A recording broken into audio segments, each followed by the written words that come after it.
정권 교체를 위한 싱크탱크 308회 방송 시작하겠습니다. 지금 제 옆에 두 분 나와 계십니다. 자, 볼메 그린님. 안녕하세요. 볼메 그린입니다. 사당계 3년이면 풍어를 읊는다. 정책 방송 지금 얼마나 했죠? 한 6개월 했나요? 잘 모르겠네요. 대충 이제 구리가 얼마나 되는지 보려고. 예. 이제 라면을 끓일 정도는 되신 것 같습니다. 물 끓이는 정도. 그래요? 자, 볼메 그린님이셨고요. 그리고 복지과 소사이어티 이상구 운영위원장님 나오고 계십니다. 예, 반갑습니다. 이상구입니다. 네. 자, 비가 오나 눈이 오나 저 멀리서 이 방송을 위해서 예. 업무도 의사를 일찍 업무를 종료하고 뭐 1시간 가까이 차 몰고 오시는 그 노고에 예. 늘상 감사를 드리고 오늘 2시간 걸렸습니다. 오늘 2시간 걸렸습니까? 그 병원 문을 그만큼 뭐 진료를 못 보시는 거잖아요. 예, 그 한 번 방송하면 몇백만 손해입니다. 여러분 몇백만 원 손해시라는데요? 후원 좀 부탁드릴게요. 023272-2353 023272-2353 023272-2353 여러분들 귀에 딱지가 않게 알려드릴게요. 023272-2353 같이 한번 해주세요. 02-3272-2353 여러분들은 전화를 하시게 됩니다. 023272-2353 한 달에 10,000원씩만 부탁 좀 드리겠습니다. 자, 본방송 시작합니다. 지금 윤석열이 워낙 많은 저지뢰를 해놔가지고 예.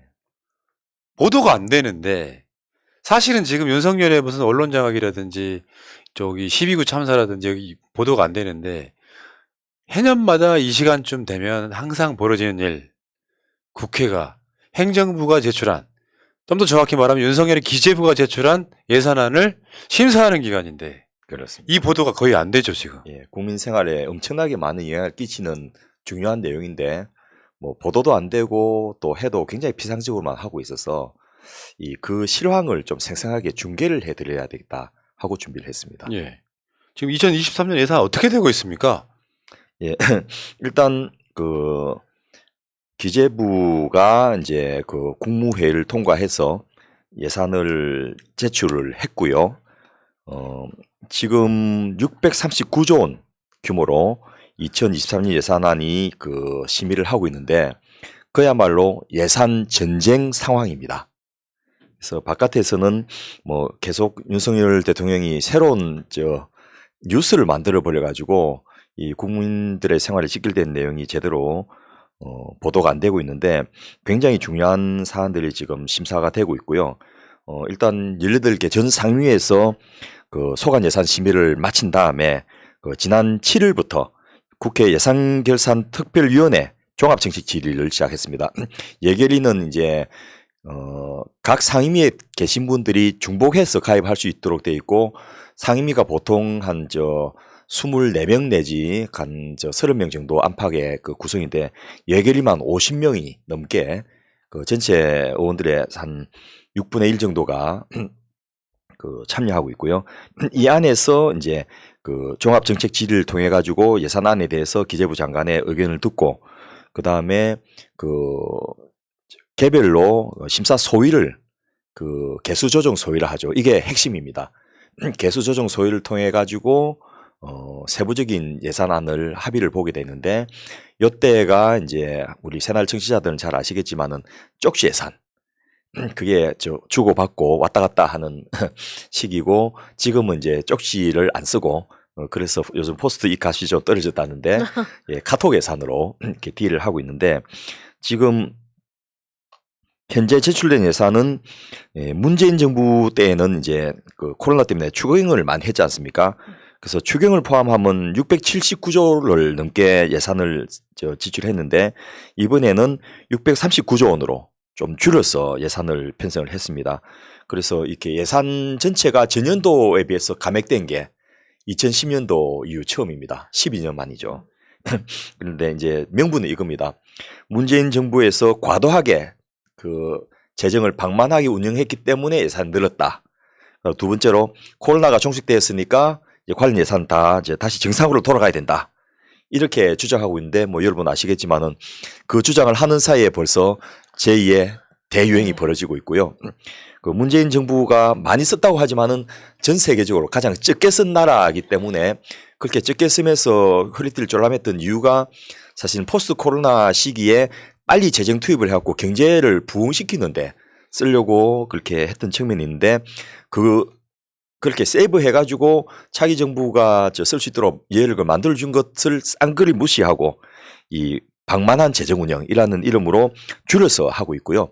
뭐 줄였던 가장 큰 이유는 사실은 부자 감세해가지고 세수가 감소되니까 줄일 수밖에 없는 그런 상황이었고 여기에 대해서 이제 민주당은 민생 예산을 중심으로 그 6조 원 안팎의 증액을 하겠다. 이렇게 하고 특히 이제 이재명 당대표님이 저소득층 연구임대주택 또 어르신 일자리 관련 예산, 기초연금 단계적 인상 부분, 청년 내일 체험 공제 예산, 또 쌀값 안정 예전에 우리 방송했는데 관련 예산, 취약차주 금융지원 예산 이런 것들을 더 확충해 가지고 실제로 국민들 삶에 이 6조 원이 뭐 전체 예산으로 치면 한 10%밖에 안 되지만은 이 수혜 당사자인 국민들한테는 굉장히 큰 예산이기 때문에 이것을 꼭 증액을 해내겠다 이렇게 네. 주장을 하고 있는 상태입니다. 그러니까 진짜 필요한 예산. 이런 인식이 필요해요. 그러니까 예. 정권의 일종의 가치관? 그게 아니고요. 예. 가치관을 떠나서 시대에 맞는 예산이라는 게 필요하잖아요. 예. 실제로 윤석열 씨는 어떤 기조였냐면은 어려운 사람들한테 더 두텁게 지원하겠다. 예. 약자 복지. 근데 사실은 이번에 그 복지 시스템 고장난 것 때문에 실제로 그게 안 되고 있잖아요. 일단은. 예. 그러니까 우리가 보편 복지와 뭐 선택적 복지의 차원에서 현대 사회에는 보편 복지로 나아갈 수밖에 없는 흐름이 있는 거예요. 선택적 복지를 하기 위해서 소요되는 예산이 더 많다는 걸 증명을 했잖아요. 예. 그렇다 보니까 민주당에서는 지금 이제 꼭 필요한 예산으로 해갖고 지금 이게 뭐 6조 원? 예. 이 정도를 더 얹겠다는 건데 실제로 이번에 나온 보도 중에 이제 지지자들이 되게 좀 반겼던 것이 민주당에서 막아내겠다고 한 예산들. 예. 그것도 있죠, 지금. 예. 이 국민들이 정말 이 답답한 뉴스들로 점철된 속에서 그나마 한 줄기 희망 같은 이야기들을 좀 들을 수 있는데요. 민주당이 지금 막아내는 전쟁을 굉장히 잘 하고 있습니다. 물론 전체 전쟁에서 승리를 할지는 아직 미지수지만은 개별 전투에서는 계속해서 성정고를 올리고 있는데요. 일단 국민들이 다 아시는 용산 대통령실 이전 예산.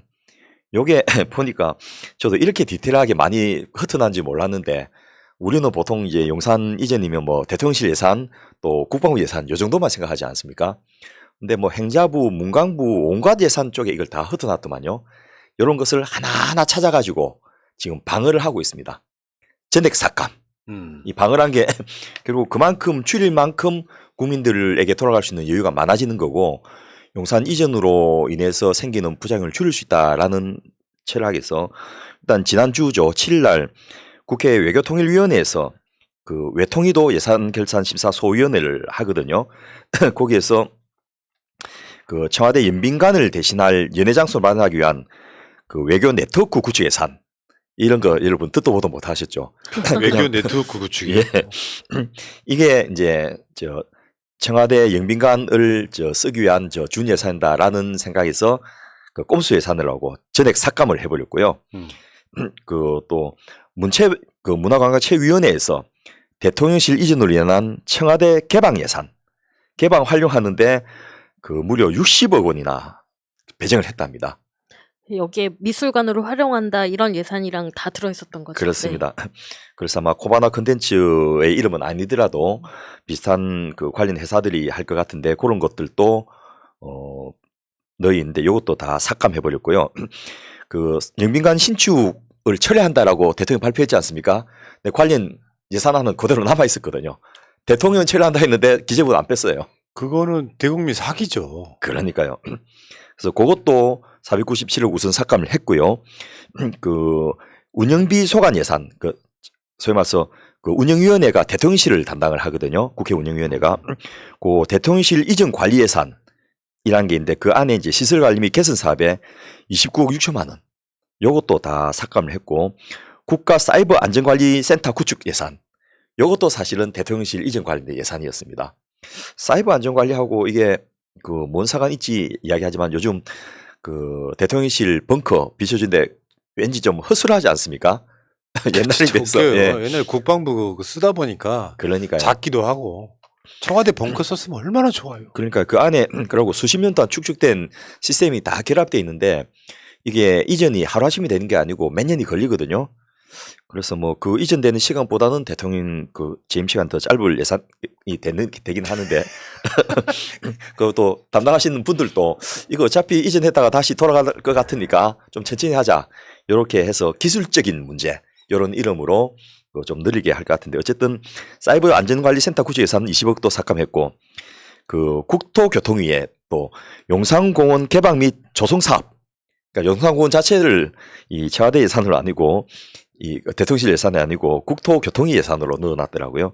그것도 286억이나 됐습니다. 용산공원은 특히나 토지 그 토양 오염에 예. 대한 문제제기도 그거는 있었던 이제 건데 예산 반영도 안 한 상태에서 그냥 그 위에 덮어가지고 그 데코레이션 하는데 300억 가까이 배치돼 있는데 이거 전부 다 삭감을 일단 했습니다. 근데 더 큰 문제가 있어요. 예산안이라고 하는 것은 안이잖아요. 예. 그리고 국회가 승인을 해줘야 되는 거잖아요. 쉽게 표현하면 국회에서 이 새끼들이 승인 안 해주면 쪽팔려 어떡하냐. 그게 그 기준이란 말이야. 예. 그러면 사람이라는 게 그런 거 사인간에도 어떤 돈을 아버지한테 타려고 할 때 아버지 요렇게 해서 용돈 좀 주세요 하잖아요. 예. 근데 예산안을 내면서 예산 내역을 제출 안 해. 예. 이게 윤석열 정권이잖아요. 그렇습니다. 우리가 저 용돈 삥칠 때도 책 무슨 책 사야 된다 이렇게 거짓말이라도 한다. 예, 거짓말도 하고 군대에서 저 총 사오라 한다 하고 뭐 수통이 집을다 하고 이렇게 할 때도 명목을 붙이는데 이놈 정부는 그냥 제목만 어물쩡하게 이렇게 두루뭉실하게 붙여가지고 돈을 타내려 하니까 아니 뭐 내용이 있어야지 심사를 할 거 아니냐 하면서 내용 갖고 올 때까지 이건 전부 심사 보류 이렇게 지금 그 하고 있는데 대통령실 관련 의혹 진상규명단이라고 이 민주당의 한병도 의원이 단장을 맡고 있는 곳이 있는데 이 정부 예비비와 올해 예산 중에서 전용을 하고 그 증액을 해가지고 이 대통령실 리모델링하고 관저공사에 예산안이 10번이 바뀌었습니다. 그래서 여러분 뭐 들으신 대로 그 했다 지우고 뭐 저 계속해서 수정하고 이런 식으로 해서 공사비가 10번 바뀐 동안에 3배 증가했거든요. 이거 정상적이면 감사원 감사에서 징계 사안입니다. 그렇죠. 백지수표도 아니고 백지계획안이 말이 됩니까? 예.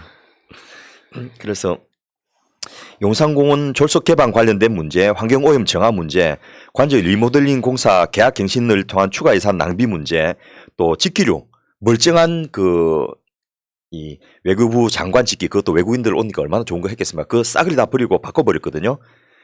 그리고 이 관련해서 이제 신규 구매를 위해서 힐세 낭비 예산, 청와대 절속 개방과 관련해서 조형물 이걸 또 설치한다고 해서 그것을 그럼 기존에 있는 건 어떻게 할 것인지 뭐 이런 것들 포함해 가지고 전체 지금 대통령실 이전 예산을 1조 806억이 이제 추가 힐세 낭비 예산으로 지금 짓게 돼 있는데 1조 806억. 예. 이 부분 대해서 하나하나씩 왜냐하면 이게 그냥 그 민주당이 스크린 해가지고 각 상미 소속 의원님들이 그 받은 예산을 분석해갖고 취합한 거기 때문에 세세하게 들어가 보면 더 있을 수 있다는 거죠. 청와대 재활용 조형물 대구에서 가져온 그 미러볼 아닙니까? 예. 그 짓을 하면서 아마 그게 뭐 들리는 말로는 용산에 예의주를 갖다 놔야지 승천을 한다. 뭐 이런 설이 있어서 환장하겠다. 예. 예의주 비슷한 동그란 걸 찾아서 밤에 불 켜면 그것도 밀어버려? 예. 환장하겠다. 그 한강 옆에 지금 또 보면 이 동그랗게 배같이 띄워가지고 보름달 모양 해놓은 것도 있는데 같은 맥락이 아닌가 싶습니다. 어쨌든 그 지금 세종시에 제2집무실 설치하는데 4,593억을 예산을 올리고 그것을 위해서 이제 용역비를 기본 구상을 하기 위해서 용역비를 1억 원을 올렸는데요. 이 영빈관 하나 신축하는데 878억 해놨으니까 이거는 그 제2청사는 이제 굉장히 다양한 시설들이 20몇 개가 들어가거든요. 그거 하는데 4,593억인데 영빈관 하나에 그 873억이니까 아 이거는 단일 건물 하나일 리가 없다. 그 안에 여러 가지 부대 건물을 다 지을 것인데 뭘 하려는 건지 일단 계획안이 없고 그다음 부지가 어딘지도 없어요. 이런 상황에서 그 왜 국회 승인도 없이 이제 예비비를 또 33%나 증액했는지 이런 문제를 지적하면서 이 계획서 갖고 와라, 내역서 갖고 와라 이렇게 하면서 이 관련 예산을 삭감하면서 지금 전쟁을 하고 있습니다. 그 보통 이제 조금 정상적인 정권이라면요. 예. 취임 첫 해에 짜는 예산 아니기 때문에 웬만하면 야당이 대충 알았어 통과시켜 주거든요. 그렇죠. 이건 뭐 상상을 초월하니까. 아니 멀쩡한 청와대 놔두고 나와서 실제로 이전하지 않았다면 생기지 않을 비용 1조 지금 806억이라는 거잖아요. 현재 발견된 것만. 발견된 것만 1조 그러니까 몇천억 원도 아니고 1조 대까지 올라간 거예요. 윤석열이 뭐라 그랬어요? 496억이면 충분하다 그랬잖아요. 그래서 그걸로 그 이후에 뻥 튀겨져 지금 몇 배 올랐습니까? 거의 20배? 20배, 30배 가까이 뭐 돼가는 거 아니에요. 네. 대충 따져보면은. 네. 그래서 심의하면 앞으로 계속 더 나올 것 같아가지고 이 모든 민주당 의원들이 심의한 과정에 용산 이전 관련된 예산으로 의심되는 부분 다 보고하라. 예. 이렇게 지금 지시를 하고 있다고 합니다. 자, 근데 이재명 대표의 시그니처, 예. 지역화폐 이것도 뭐 예산을 살린다 이런 얘기가 있어요? 예. 일단 해당 상임위에서는 살려냈습니다. 물론 이제 그 예결위에서 개수조정소위에서 확정을 하고 이 정부가 동의해야지 이 국회 예산 심의는 심의권만 있지 증액을 하는 것은 불가능하거든요. 그러니까 증액은 정부가 동의해주면 증액이 가능해집니다. 그래서 일단은 이게 그냥 굉장히 효과 좋고 그 혜택 받는 것들이 그 지역 주민들이기 때문에 그 선호도가 굉장히 높은데 단순히 이제 이재명 시그니처 공약이니까 이거는 죽어도 안 돼. 이렇게 갖고 삭감을 했는데 그렇게 말하면 좀 미안하잖아요. 쪽팔리고. 그래서 이 이유를 기재부가 3가지를 들었습니다. 하나는 지역사랑 상품권은 지방정부가 혜택 보니까 지방정부 돈을 해라. 기재부가 해줄 이유가 없다. 그리고 두 번째로 기재부가 중앙정부가 지원을 하니까 지역 간 형평성 문제가 생기더라. 왜냐하면 이게 매칭 펀드거든요. 지역에서 얼마를 조성하면 중앙정부에서 얼마를 지원하는 이런 형태가 되니까 전체 그 할인 비용, 소위 말해서 지역사랑 상품권을 하면 110% 그 할인을 받을 수 있는데 그 할인 비용 가운데 한 33%가 서울하고 경기도 있는 수도권에 배분되더라. 그래서 뭐 강원도는 그 214억밖에 안 되고 제주도는 103억인데 이 경기도는 1266억이나 되니까 이게 너무 특정 지역에 몰려서 이게 형평성이 해친다. 아니 인구로만 봐도 강원도의 5.9배보다 훨씬 더 많잖아요 지금. 그럼요. 제주도 67만이거든요. 그 경기도 31개 지자체 중에서 어디도 요 제주도보다 적은 데가 별로 없습니다. 예. 대강 고 비슷하든지 좀 더 크든지 이런 상황인데 어쨌든 그 균등 배분의 원칙에 어긋난다라는 이유고 세 번째로 우리가 돈 많이 줬잖아. 뭐냐면 문재인 정부 때는 추경을 해야 됩니다. 이렇게 해서 그 버티다가 대통령 바뀌니까 그 53조 원의 세계 잉여를 발견했지 않습니까? 근데 이게 그 세계 잉여가 발견되면 그 중에 40%는 지방 정부에 배분해야 되거든요. 그래서 그 지방 정부 17개인데 17조, 그다음 지방 교육 재정 교부금으로 11조가 배정됐으니까 그거 갖고 너가 알아서 배분해라. 이렇게 해서 그 퉁치버리려고 하는 거죠. 그런데 일단 이 관련돼서 혜택을 받는 주민들이 너무 많고 또 이것이 경제 활성화 효과가 굉장히 있었다라는 것이 증명이 많이 돼 있기 때문에 일단 이 관련된 예산은 전부 다 살려내긴 했습니다. 요거 살 것 같아요. 왜냐면은 국민의힘 지자체장들도 찬성하잖아요 지금. 예. 그리고 그 여론조사, 그러니까 지자체장 중심으로 하는 예. 여론조사를 전수조사를 해보니까 국민의힘 지자체장도 지역 앞에 있으면 좋겠다. 다 당연한 거잖아요 지금. 예. 그래서 일단 그 행안위 예결 심사 소위에서는 7,050억 원을 살려냈는데요. 요 부분에 대해서 이제 주고받고 딜을 하면서 방금 푸너님 말씀하셨던 대로 그 여당에서 동의해주면 기재부가 이제 따라가게 되고 그러면 이제 예산이 일정 부분 살아나는데 뭐 다는 안 될 것 같고 그 타협을 어느 정도 하게 되지 않겠나 싶습니다. 예. 학부모들은 학원비 많이 이걸로 결제를 하는데 네. 사실 좀 도움이 많이 됩니다. 예. 네. 그리고 윤석열 씨의 지지층이라고 할 수 있죠. 지금 70대 정부라고 하잖아요. 예. 70대 이상만 지지하는 정부. 노인 일자리 예산. 이건 예. 어떻게 됐습니까, 지금?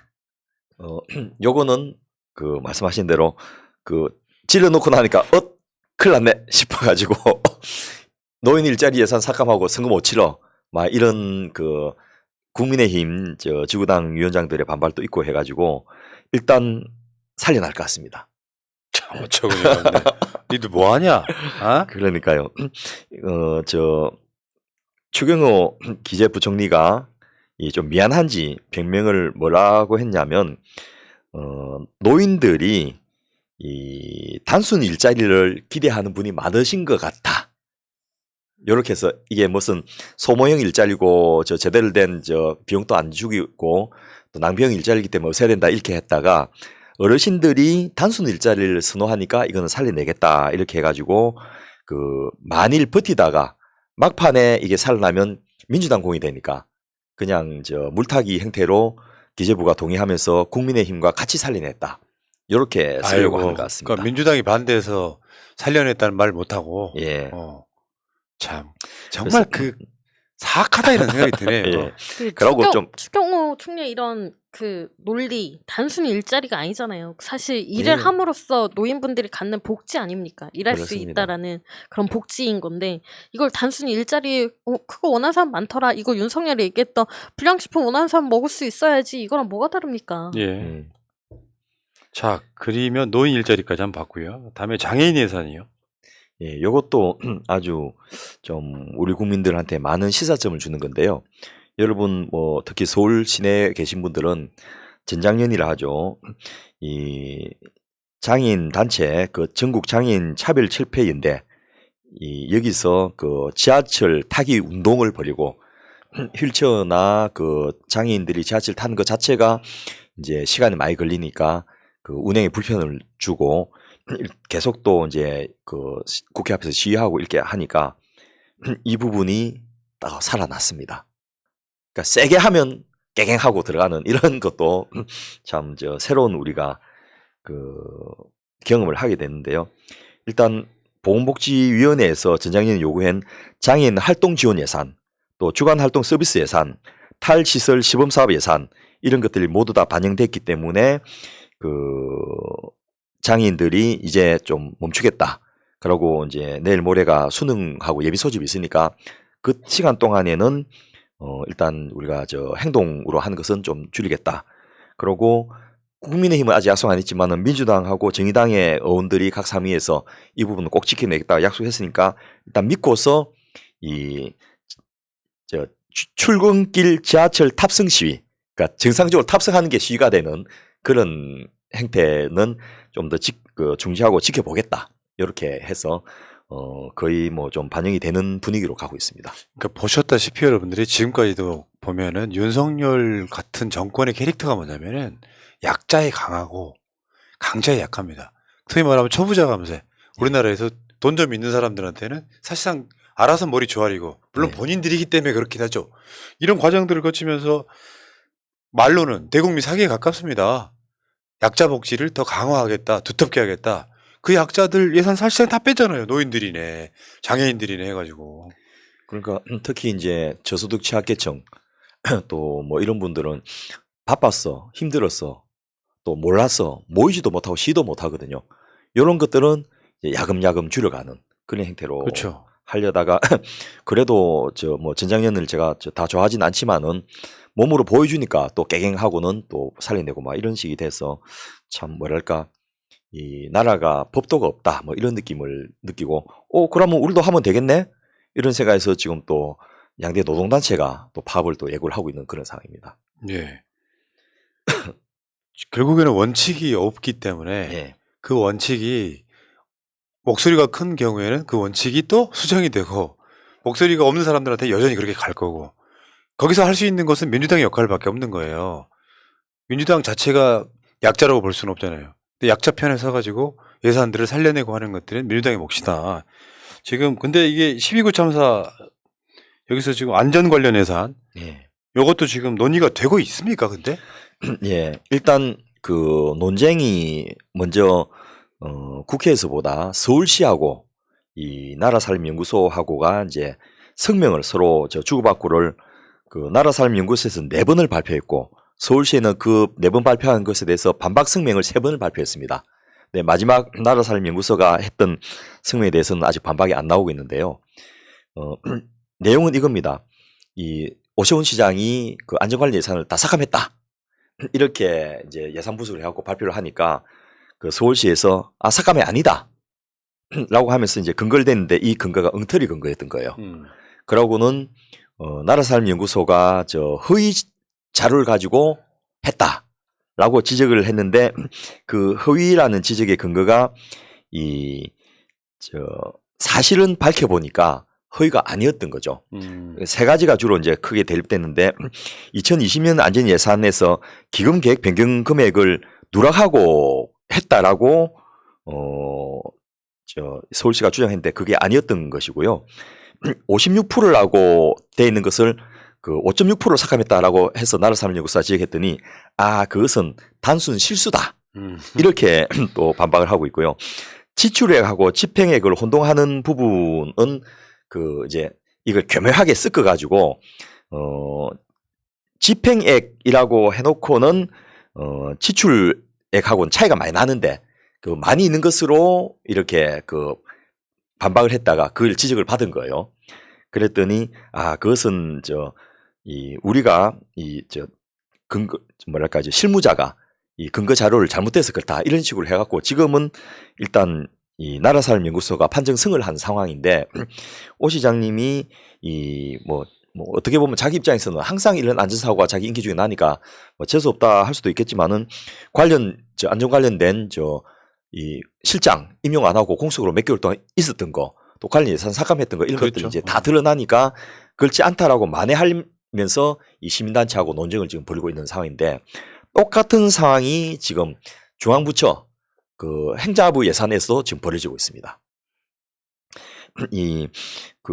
아마 여러분 언론 보도 통해서 좀 보셨을 건데 재난안전통신망이라 해가지고 세월호 참사 있고 나서 1조 5천억을 들여서 이 응급시에 쓸 수 있는 안전통신망을 만드는데 요게 몇 통화 안 쓰고 이번 참사 때는 이 카톡으로 거의 다 전달되고 이런 것들이 문제가 됐지 않습니까? 이 예산으로 19만 8천 대의 무전기가 배포되는데 이 무전기가 거의 이용되지 않은 거예요. 참 19만 8천 대 예산도 어마어마했겠네. 예. 이미 1조 5천억 중에서 집행된 것만 1조가 넘는데 이게 무용지물이었던 거예요.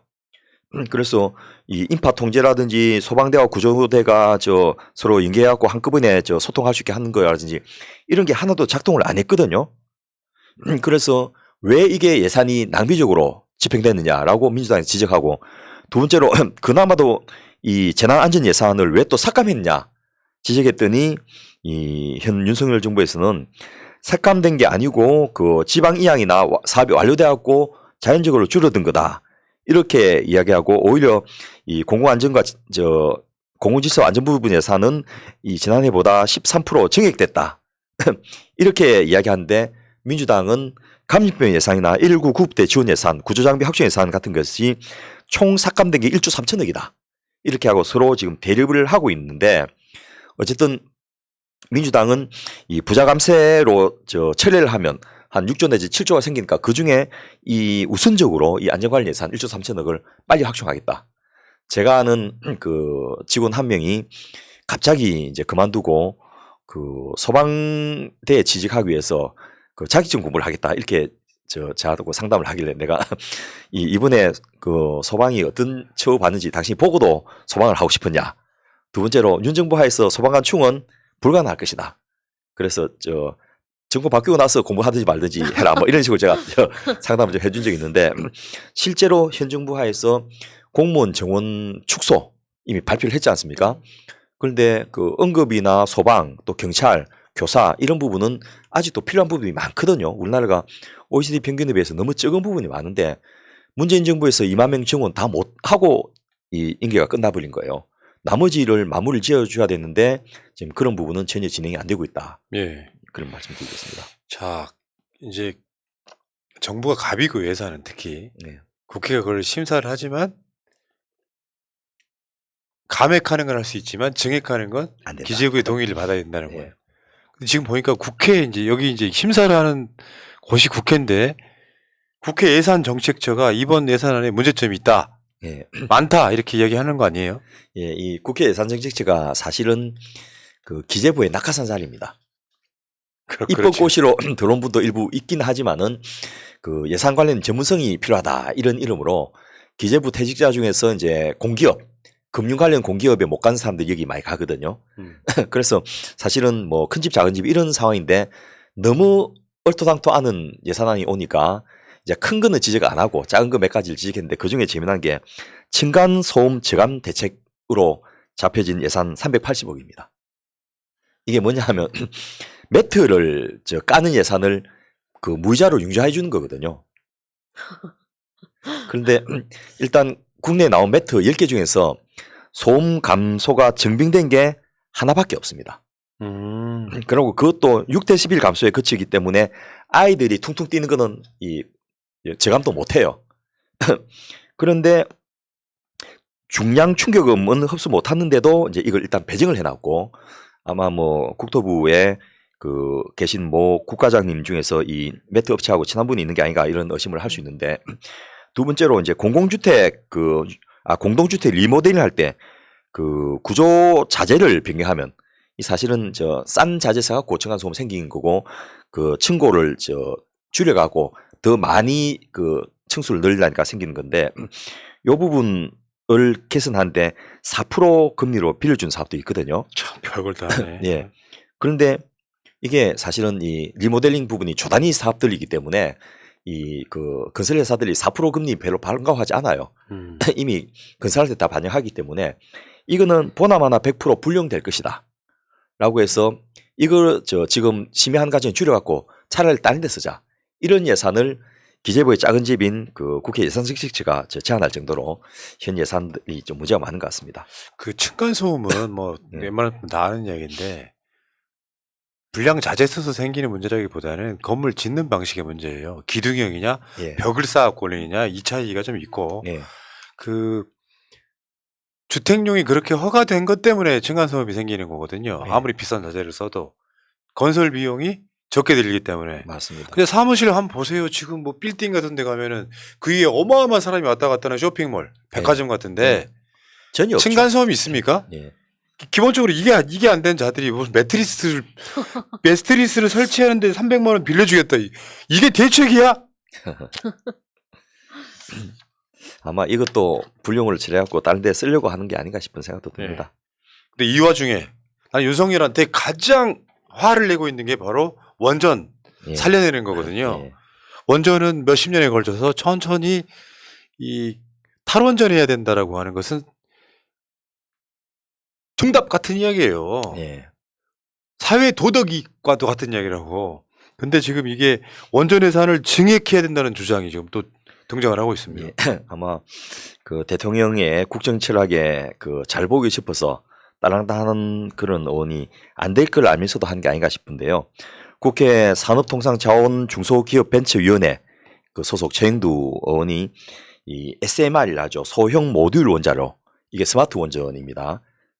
이걸 개발하는데 국가가 지원할 수 있도록 그 예산을 책정하고 이것을 그 장려하자라는 법안을 제출하고 이 법안에 따르는 그 예산을 반영하겠다 이렇게 또 선언을 했고 여기에 뭐 그 김태호 의원, 서범수 의원, 뭐 안철수 의원 이런 윤상현 의원 이런 사람들이 이 서명을 했습니다. 물론 이제 우리나라가 그 소형 원자로를 스마트 원자로를 개발할 수 있으면 도움은 되지만은 EU에서 지금 이 원전을 관련 규정에 넣어준 것이 하도 이제 요구하는 세력들이 있고 그리고 안전한 원전은 불가능하다라는 생각 때문에 그래 해봐라 하고 이제 넣어준 거거든요. 근데 미국은 이제 이걸 통해서 수십조 원을 투자해가지고 이 소형 모듈 원자로를 이제 만들려고 하는데 우리나라가 규모의 그 면이나 또 기술 수준에서 과연 여기 투자하는 것이 과연 효과가 있을지 이런 게 좀 의문이고 이번에 그 폴란드 원전 수출 사기였다는 게 드러났지 않습니까? 윤 대통령이 가서 그 나토 정상회의에서 세일즈 한다고 한 그때 이미 폴란드는 미국과 쓰기로 배정을 한 상태였거든요. 그런데 그 국내 언론에 거의 보도를 안 하고 있거든요. 이런 상황에서 또다시 이제 원전주의자들이 이런 그 작태를 한 게 아닌가 싶어서 좀 국정에 대해서 진지하게 그 좀 임했으면 하는 안타까움이 있습니다. 그러니까 이제 원전을 탈원전 한다는 가정하에 SMR이라는 게 사실 등장하는 거예요. 예. 엄청나고 그 위험한 원전보다 쉽게 표현하면 원전 자체에 뭐 방사능 노출이라든지 이런 건 좀 적지만, 근데 문제는요, 작은 곳에다가 그 기술을 집어넣어야 되잖아요. 그러면 비용이 엄청 올라가는 측면이 있어요. 예. 그러니까 방사능 유출은 좀 적게 되지만 이 자체, 그러니까 얘네들은 지금 탈원전을 멈춘 상태에서 SMR도 하겠다는 거잖아요. SMR은 그 신재생 에너지로 가는 과정에 일종의 중간다리 역할을 할 가능성이 되게 높은데 그 관점들이 없는 것 같고요. 아마 SMR 업체, 지금 SMR 관련 주도 있는데 그런 사람들이 정치인 몇 명한테 로비해가지고 이거 좋은 거예요. 이건 안전한 정입니다라고 하면 이걸 또 집어넣고 하는 이 과정이 아닐까. 예. 전 조심스럽게 한번 유출을 해보고요. 근데 지금 예산이라는 게 또 그러니까 중앙 말고 지방 정부들, 예. 지방 정부들 로비도 엄청 하죠. 그렇습니다. 지금 이 예산을 따오는 게 그 2024년 4월 총선의 결정적인 성과로 비춰지거든요. 그래서 지역구 의원들은 지금이 제일 대목입니다. 그래서 지역구 의원하고 광역지자체, 기초지자체 그 장들이 계속해서 그 국회로 몰려오거든요. 이때는 뭐 저 현장에 근무 안 하고 전부 여의도에서 사는 게 당연하게 생각되는데 점심 저녁을 전부 밥 먹으려고 아주 그 스케줄 빡빡하게 짜여져 있습니다. 그리고 못 들어주더라도 밥만 먹고 가달라 이런 식으로 해가지고 이 엄청난 로비를 하는데 여기는 여야도 없습니다. 예를 들면 김두관 전 경남지사가 양산에서 당선됐지 않습니까? 현 국민의힘 그 경남지사와 같이 그 경상남도 예산을 챙기기 위해서 국회에서 같이 노력하겠다 성명도 발표하고 막 이런 상황입니다. 그리고 뭐 그 호남 쪽에 있는 그 의원들도 당연히 하지만은 영남 쪽에 있는 의원들도 그 민주당을 찾아와서 로비하고 막 이런 일이 벌어지는데 문제는 이 소위 말해서 지역에 도움되는 이런 예산 부분을 따야 되는데 여기는 좀 그 이 로비들이 적고 대부분 지역 토목 건설 예산들입니다. 그렇죠. 무슨 예산 확보, 예. 현수막 걸어야 되거든. 예, 다리 뭐 건설 또 도로 건설 이런 것들을 하려고 하는데 뭐 물론 지금은 이제 많이 줄긴 했습니다만은 그 여기서 만일 성과를 못 내면 다음번에 재선이 어렵다라는 생각으로 엄청나게 지금 로비가 이루어지고 있는데 이런 것을 공개적으로 좀 해버리는 그런 제도를 좀 만들면 어떨까라는 생각이 듭니다. 네, 그럴 수 있지. 그러니까 로비하고 막 그렇게 어두운 곳에서 음험하게 접근할 게 아니라 공개적으로 투명하게 해야죠. 저 그렇게 생각하고요. 자, 지금 이런 것도 있겠죠. 이 예산 협상에 가장 중요한 게 당 원내대표. 이 사람들이 주로 이제 네. 협상의 가장 주체가 되는 거고. 근데 이 협상이라는 게 지금 서로 그런 식으로 해서 예를 들면 지금 민주당이 하는 국정조사도 예산안과 연계되어 있을 수밖에 없어요. 네. 민주당이 이 예산안에 대해서 사실상 막 다 삭감하고 이런 상태가 되고 증액은 못하더라도 삭감하게 되고 그렇게 되면 윤석열이 하고 싶어 하는 거 안 되거든요. 국정조사를 받는 대신에 이 예산안을 또 뭐 어떻게 합의하고 이런 과정들이 있는 거죠, 지금. 예.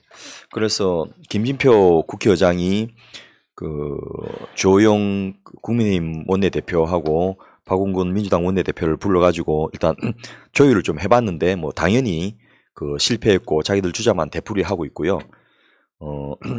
이런 와중에 이 국회 예결특위가 그 2023년도 예산안 종합검토보고서에서 정부는 코로나 때문에 방만하게 확대된 재정을 줄여야 된다라고 그 이 예산안을 제출하면서 이야기했는데 이 국회 예결특위는 지금 물가, 금리, 환율 같은 퍼펙트 스톰이죠. 이 삼중고 상황에서 그 예산안을 더 늘리는 적극적인 재정이 필요하다라는 검토 보고서를 채택하면서 예산 증액의 필요성을 공식적으로 한 상태입니다. 그리고 예산 편성 당시에는 내년 물가 상승률이 3% 이내에 그칠 거라 봤지만은 지금 그보다 훨씬 높은 상승률을 이미 기록하고 있고 내년에도 계속될 것 같고 금리도 높아지고 있고 이런 상황에서 내년에 경기 둔화에 대해서 대응하기 위해서는 정예 예산이 불가피한 것이 아니는가라는 이제 여론들이 지금 만들어지고 있고 또 선거를 좀 이따 치러야 되는 국민의힘 입장에서도 그런 여론이 조성되고 있는데 문제는 이게 이제 지도부끼리의 주고받기거든요. 그래서 일단 그 기재부 입장에서는 이번에 12월 1일 날 통과 불가능하다. 그래서 일정을 12월 다 비워라. 연말까지 간다로 작정을 하고 내부 그 준비를 하고 있답니다. 그리고 민주당 내에서도 최악의 경우에 준 예산까지 간다. 12월 31일까지 이 합의가 안 되면 올해 2022년 예산에 준해갖고 내년 예산을 집행을 하게 되거든요. 그런데 그 중에 그 필수 예산은 그대로 경제 예산을 할 수 있지만은 재량 예산이라 하죠. 그 해당 공무원이나 해당 부서에서 재량권을 가지고 쓸 수 있는 예산은 사실 준 예산에서는 그 집행이 굉장히 조심스러워집니다. 안 되는 건 아닌데 조심스러워지거든요. 그래서 국민의힘하고 그 그러네. 정부에서는 그 민주당이 목리를 부려서 국회 발목을 잡았다. 그리고 몇 개의 예산을 예로 들면서 민주당 때문에 이걸 못한다라는 선전전을 시작하려고 하고 있고 벌써 언론들이 그에 따라서 아마 광고비하고 연동을 좀 해놨는지 모르겠는데 일방적인 그런 주장만 계속해서 보도가 나오기 시작했습니다. 그러니까 정상적인 정권이라면 윤석열이 뭐 국회에서 이 새끼들이 승인 안 해주면 이러면서 야당이라고 그랬더니 했으니까 이거 사과 안 했으니까 그러면서 지금 야당 대표에 대한 수사만 정말 그 이야기 또 따로 다른 방송에서 하겠지만 수사가 너무 얼척이 없더라고요. 예. 예를 들어서 돈을 받을 수 있는 상태가 아닌 데서 뭐 CCTV가 있었네 없었네 같은 뭐 말도 안 되는 걸 하면서 야당 대표 욕보 얘기하고 있는데 이 상황에서 이번 참사가 벌어졌는데 국정조사에 또 합의를 안 해. 국정조사를 안 하겠다고 하는 거예요.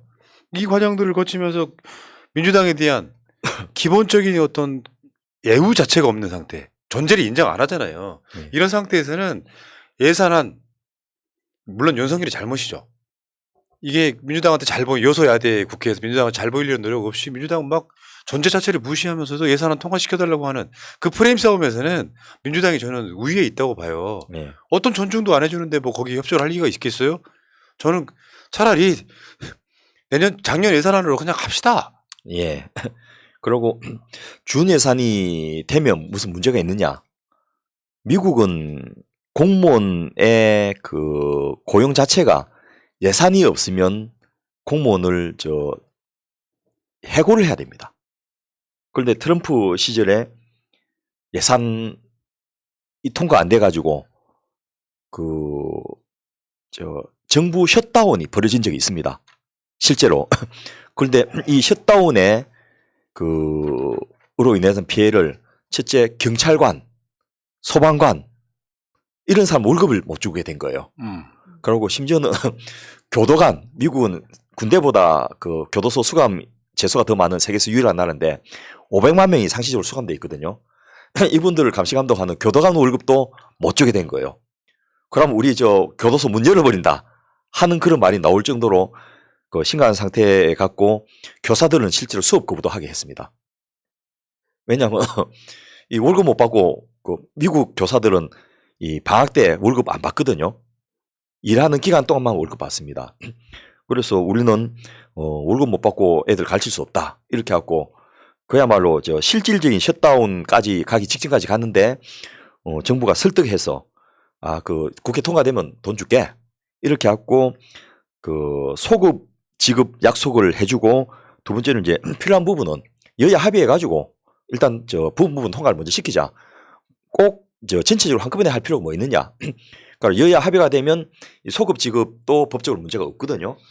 그래서 이런 부분까지도 이제는 민주당이 좀 준비를 해가지고 좀 제대로 한번 싸움을 했으면 좋겠고 그 와중에서 뭐 국정조사뿐만 아니고 그야말로 국민들의 생활에 직결된 예산들은 좀 지켜내는 그리고 그 말도 안 되는 예산들 뭐 영원히 막을 수는 없고 또 막아놔 봤자 또 시행령이나 이런 거로 또 예비비 전용 이런 거로 또 하긴 하겠지만은 어쨌든 한 6조 내지 7조 정도를 삭감당하지 않도록 지켜내는 그런 전쟁을 하는 것이 지금 유일하게 가능한 일이 아닌가 싶습니다. 네. 근데 지금 예산 심의가 좀 불투명하잖아요. 전국에 막 여러 가지 사건들에 섞여 있어가지고 어떻게 될 것 같으세요? 예상하신다면? 일단 그 17일 목요일부터 이제 가장 핵심적인 국회 예결위의 예산안 조정 소위 요게 이제 그 제일 핵심입니다. 여기 오면요 각 상임위에서 정해했던 거 싸그리 무시 제로 베이스로 새로 시작합시다 이렇게 하거든요. 여기서 이제 진짜 마지막 협상이 되는데 이렇게까지 몰린 상태에서 민주당이 섣불리 양보해 줘 버리면 그 민주당도 이제 그 전국 운영하기가 쉽지 않거든요. 그래서 아마 일단 12월 2일 그 예산 최종 시한은 넘길 것 같고요. 그 이후에도 계속 이제 예산 심의는 계속될 겁니다. 물론 그때는 이제 각 상임위는 끝나고 예결위 소위에서만 심사하고 각 상임위는 이제 법안 심사를 할 건데 그때 이제 법안들하고 연동해서 예를 들면 부자감세 철회 이런 것들 좀 받아내고 또 명분을 줘야 되니까 뭐 용산 대통령실 이전 예산 삭감 이런 거 몇 가지 받아내고 앞서 말씀드렸던 노인 일자리 예산이라든지 지역 그 사랑 상품권 예산이라든지 이런 것들 좀 지켜내면서 합의가 그 유도를 할 건데 일단 12월 31일까지는 가는 정도로 양쪽이 전부 다 준비를 하고 있는 것 같습니다. 근데 사실은 준예산 이렇게 끝까지 간 적은 없잖아요. 아직까지 우리나라에서. 결국은 어떻게든지 합의한다 이런 건데 이번에 제1당 169석의 제1당의 매운맛을 좀 보여주면 좋겠어요. 예. 그러니까 우리가 사실 요식행위였잖아요. 국회가 기재부의 예산안 심사하는 것 자체가 요식행위였다고요. 대폭 삭감 전체 600조 중에 한 1, 2조. 그게 뭐 대폭이에요. 손도 안 대는 거지. 그럼요. 이제는 정말 그 국회 실효성을 보여준다고 생각하는 게 물론 기재부가 예산을 짜는 건 잘못됐죠. 사실은 국회가 예산 짜야 되는 게 정상적인 거예요. 국회가. 근데 이제 갑이 되다 보니까 기재부가 이런 식으로 말도 안 되는 예산 거기다가 막 윤석열 대통령실 이전 예산 뭐 관저 예산 뭐 이상한 예산 집어넣어가지고 지금 나라가 개판이 됐는데 저는 이 예산은 이번에는 진짜로 민주당이 실효성 있게 한번 해야 된다고 생각합니다. 그리고 아마 그 이태원 그 12구 참사 관련돼서 이제 책임자 처벌을 압박을 하면 지금은 이상민 장관을 지켜내겠다라고 자세를 정했지만은 결국 그까지를 내주는 선에서 이게 어느 정도 타협이 되지 않겠나 싶고요.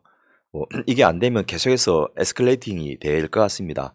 예산안이 지금 민주당이 그 실력 행사할 수 있는 유일한 길이고 또 현재는 명분도 확보한 만큼 부단님 말씀대로 좀 섣부른 양보하지 말고 특히 우리 김진표 의장님은 너무 타협을 좋아하셔가지고 타협을 하면 결국 저쪽 편 손들어 주는 게 한두 분이 아니시거든요.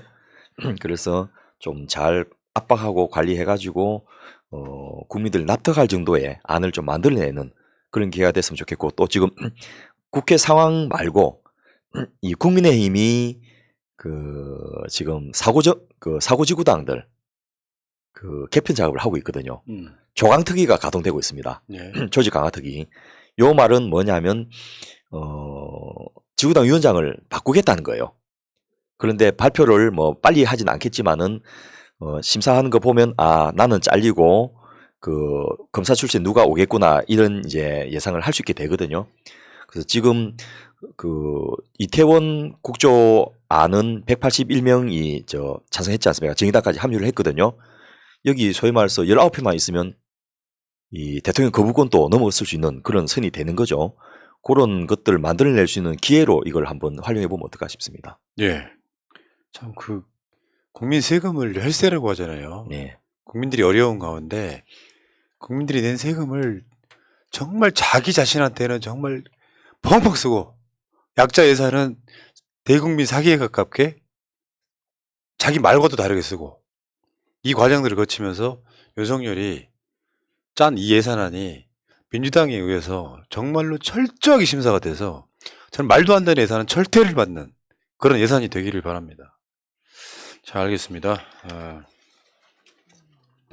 볼메그린님 오늘도 고생하셨고요. 참 재미없는 방송인데 예. 자세히 들으면 굉장히 유익한 방송이라는 엄청 거 유익하죠. 네. 똑똑해지는 느낌이 들지 않아요? 네, 알겠습니다. 고생하셨고요. 자, 우리 위원장님도 지금 어려운 가운데 새벽같이 일어나서 의제 준비하시고 병원 진료는 안 보시고 수억 원을 지금 손해보는 상태에서 새날 방송에 나와주신다는 말씀 드리고 여러분들 복지껏 소사이어티 후원도 진짜 잊지 말아주시기 바라겠습니다. 새날은 이따가 8시에 1시간 후에 8시에 다시 오고요. 두 분 고생하셨고요. 다음 주에 뵙겠습니다. 고맙습니다. 감사합니다. 민주주의 평화 통일 다 죽어간다 이대로는 놔둘 수 없다 자 다시 한번 해보는 거야 자 다시 한번 싸우는 거야 자 손 맞잡고 어깨를 걸고 우리 함께 이기는 거야 자 다시 한번 해보는 거야 자 다시 한번 싸우는 거야 자 손 맞잡고 어깨를 걸고 우리 함께 이기는 거야 자 다시 한번 해보는 거야 자 다시 한번 싸우는 거야 자 손 맞잡고 어깨를 걸고 우리 함께 이기는 거야 자 다시 한번 해보는 거야 자 다시 한번 싸우는 거야 자 손 맞잡고